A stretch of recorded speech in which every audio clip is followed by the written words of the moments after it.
Shalom saudara, kembali lagi dalam program Voice Note Renungan Harian Majelis Resort GKE Puruk Cahu. Kali ini bersama saya Pendeta Regina Elriana, pendeta yang melayani jemaat GKE Pandohon Iman Tahujan Ontu. Renungan firman Tuhan hari ini, Senin 19 September 2022, saya beri judul Berani Menyatakan Kebenaran dengan teks Alkitab dari Kisah Para Rasul pasal 4 ayat 1 sampai dengan ayat ke-12. Sebelum kita membaca bagian firman Tuhan hari ini, marilah kita berdoa. Allah Bapa pencipta langit, bumi, dan segala isinya, puji syukur hanya padamu ya Tuhan, atas berkat dan kasih karunia-Mu. Saat ini kami hendak merenungkan firman-Mu. Kiranya Engkau berkenan menolong dan mengurapi hamba-Mu ini, agar dimampukan untuk menyampaikan pemberitaan firman Tuhan. Dan Tuhan menolong warga jemaat yang mendengarkannya. Berikan kepada mereka kemampuan untuk dapat mengerti dan melaksanakan firman Tuhan dalam kehidupan sehari-hari. Di dalam nama Tuhan Yesus Kristus, kami menyerahkan hidup kami, seraya membuka hati dan pikiran untuk menerima kebenaran firman Tuhan. Amin. Kisah Para Rasul pasal 4 ayat 1 sampai dengan ayatnya yang ke-12. Demikian bunyi firman Tuhan di bawah perikop Petrus dan Yohanes di hadapan mahkamah agama. Ketika Petrus dan Yohanes sedang berbicara kepada orang banyak, mereka tiba-tiba didatangi imam-imam dan kepala pengawal bait Allah serta orang-orang Saduki. Orang-orang itu sangat marah karena mereka mengajar orang banyak dan memberitakan bahwa dalam Yesus ada kebangkitan dari antara orang mati. Mereka ditangkap dan diserahkan ke dalam tahanan sampai keesokan harinya. Karena hari telah malam, tetapi di antara orang yang mendengar ajaran itu banyak yang menjadi percaya, sehingga jumlah mereka menjadi kira-kira 5.000 orang laki-laki. Pada keesokan harinya, pemimpin-pemimpin Yahudi serta tua-tua dan ahli-ahli Taurat mengadakan sidang di Yerusalem dengan imam besar Hanas dan Kayafas, Yohanes dan Alexander, dan semua orang lain yang termasuk keturunan imam besar. Lalu Petrus dan Yohanes dihadapkan kepada sidang itu dan mulai diperiksa dengan pertanyaan ini. Dengan kuasa manakah atau dalam nama siapakah kamu bertindak demikian itu? Maka jawab Petrus, penuh dengan Roh Kudus, "Hai pemimpin-pemimpin umat dan tua-tua, jika kami sekarang harus diperiksa karena suatu kebajikan kepada seorang sakit dan harus menerangkan dengan kuasa manakah orang itu disembuhkan, maka ketahuilah oleh kamu sekalian dan oleh seluruh umat Israel, bahwa dalam nama Yesus Kristus, orang Nazaret yang telah kamu salibkan, tetapi yang telah dibangkitkan Allah dari antara orang mati, bahwa oleh karena Yesus itulah orang ini berdiri dengan sehat sekarang di depan kamu.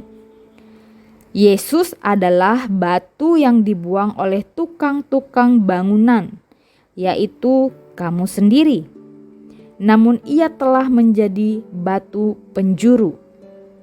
Dan keselamatan tidak ada di dalam siapapun juga selain di dalam Dia. Sebab di bawah kolong langit ini tidak ada nama lain yang diberikan kepada manusia yang olehnya kita dapat diselamatkan. Demikian pembacaan firman Tuhan untuk kita pada hari ini. Sabda Tuhan mengatakan bahwa rumput menjadi kering, bunga menjadi layu, tetapi firman Allah kita tetap untuk selama-lamanya. Amin.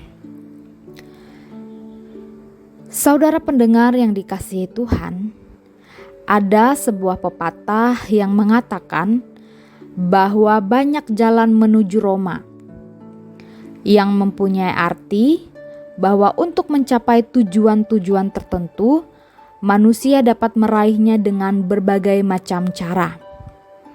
Tetapi sayangnya, cara tersebut tidak berlaku pada keselamatan atau kehidupan kekal.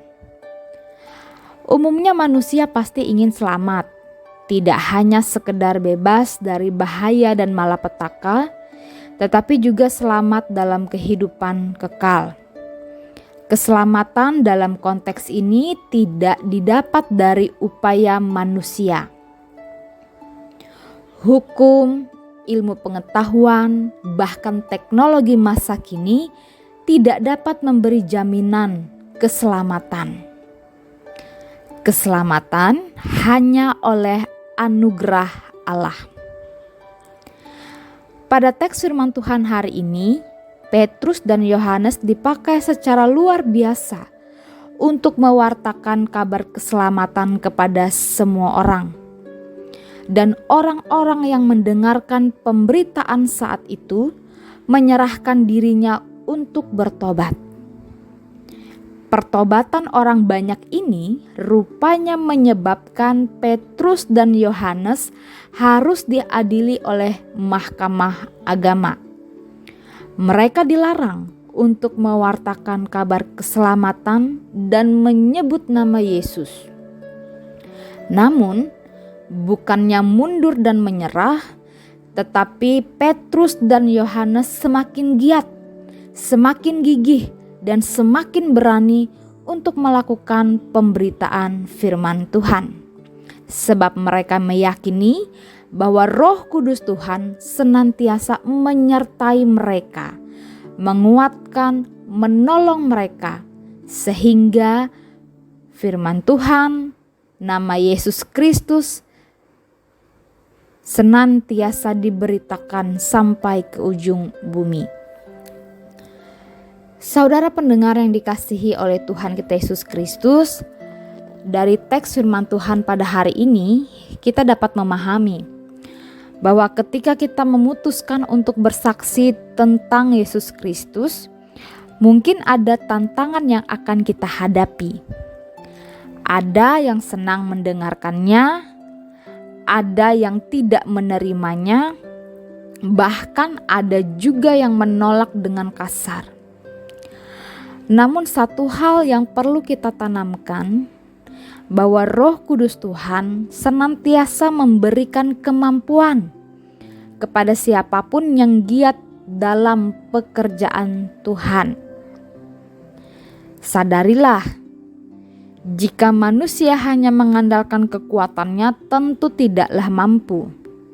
Namun jika ia mengandalkan Tuhan dan memberi diri untuk dibentuk sesuai dengan kehendak Tuhan, percayalah, Roh Kudus, Roh Allah turut bekerja, sehingga akhirnya memampukan manusia untuk terus bersaksi tentang Dia, Yesus Kristus, Sang Juru Selamat. Jadi, dari firman Tuhan pada hari ini kita kembali diingatkan bahwa kesaksian yang sejati adalah ketika kita mampu menyampaikan sesuatu dengan benar dan apa adanya. Kesaksian sejati adalah menceritakan tentang Tuhan dan perbuatan-perbuatannya yang ajaib di dalam kehidupan saudara.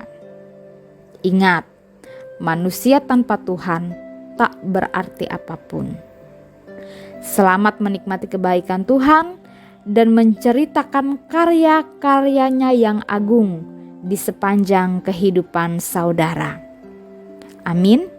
Tuhan Yesus Kristus memberkati. Mari kita bersaat teduh sejenak. Kita masuk dalam suasana hening dan mempersiapkan diri untuk berdoa. Allah Bapa yang bertahta dalam kerajaan surga, Bapa, di dalam nama Tuhan Yesus Kristus, kami ucap syukur atas bimbingan kasih-Mu yang telah memampukan kami untuk mendengar dan memahami sabda firman-Mu. Kiranya firman Tuhan yang telah kami dengarkan ini boleh termatrai dengan baik di dalam loh hati dan pikiran kami, sehingga olehnya kami beroleh hikmat yang mampu mengarahkan kami pada jalan kebenaran dan hidup. Bapa, di dalam nama Yesus Kristus, pada kesempatan ini dengan penuh kasih, kami mendoakan saudara-saudari kami, Jemaat GKI Galilea, Muara, Marwe, dan Pelaci. Kami berdoa agar mereka senantiasa hidup dalam kesatuan hati, sehingga dapat terus bersekutu, bersaksi, dan melayani. Roh Kudus Tuhan yang senantiasa menyertai dan memberikan kekuatan kepada mereka, sehingga mereka mampu melaksanakan tugas dan tanggung jawab pelayanan dengan baik, dengan benar, dan yang berkenan di hadapan Tuhan, serta dimampukan untuk berakar, bertumbuh, dan berbuah dalam iman dan pengharapan. Bapa, di dalam nama Yesus Kristus, saat ini kami pun hendak menyatakan syukur kepadamu.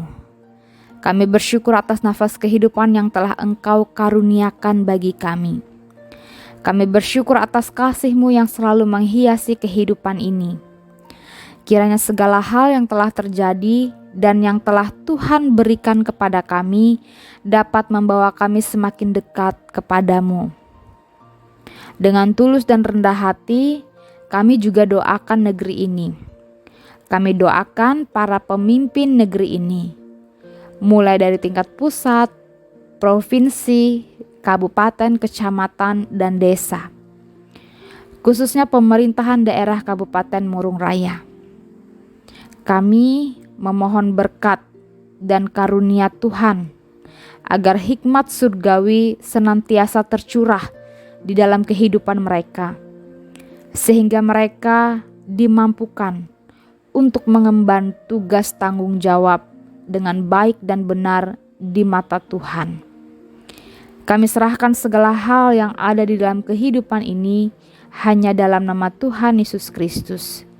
Kami percaya Engkau senantiasa menuntun dan merancangkan rancangan damai sejahtera kepada sekalian orang yang percaya kepadamu. Dalam nama Yesus Kristus, Tuhan dan Juru Selamat kami yang hidup, kami berdoa. Amin. Demikian layanan firman Tuhan dan doa pada hari ini. Selamat beraktivitas, Tuhan Yesus memberkati. Shalom. Tuhan memberkati engkau dan melindungi engkau. Tuhan menyinari engkau dengan wajah-Nya dan memberi engkau kasih karunia. Tuhan menghadapkan wajah-Nya kepadamu dan memberi engkau damai sejahtera. Amin.